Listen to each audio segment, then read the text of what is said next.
শ্রীপুরে প্রবাসীর বাড়িতে তাণ্ডব, গৃহবধূকে হত্যা চেষ্টা ও শ্লীলতাহানির অভিযোগ।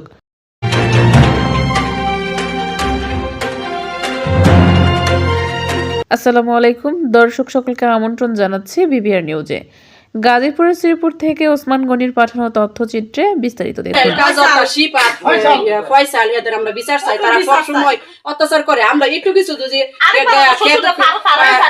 শ্রীপুরে জমি সংক্রান্ত বিরোধের জেরে এক দুবাই প্রবাসীর বাড়িতে বর্বরোচিত হামলা, ভাঙচুর ও লুটপাটের ঘটনা ঘটেছে।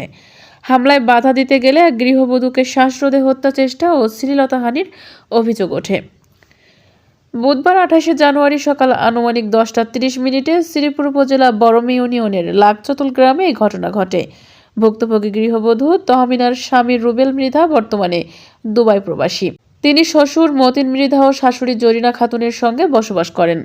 অভিযোগ সূত্রে জানা যায়, জমি নিয়ে পূর্বশত্রুতার জেরে প্রতিবেশী সোহেল মৃধা, কাজল মৃধা, ফয়সল মৃধা ও সিপাত সহ অজ্ঞাতনামা আরও 6 থেকে 7 জন দেশীয় অস্ত্রশস্ত্র নিয়ে বাড়িতে অনধিকার প্রবেশ করে হামলা চালায়।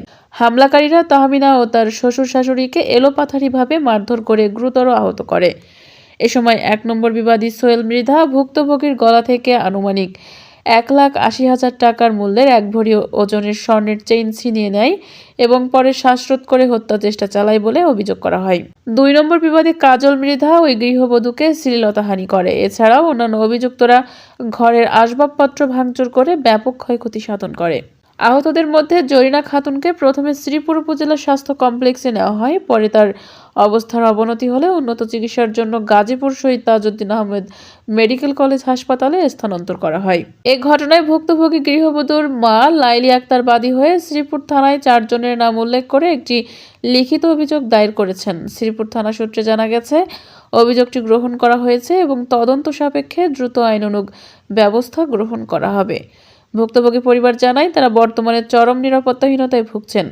দোষীদের দ্রুত গ্রেপ্তার করে দৃষ্টান্তমূলক শাস্তির দাবি জানিয়েছেন তারা।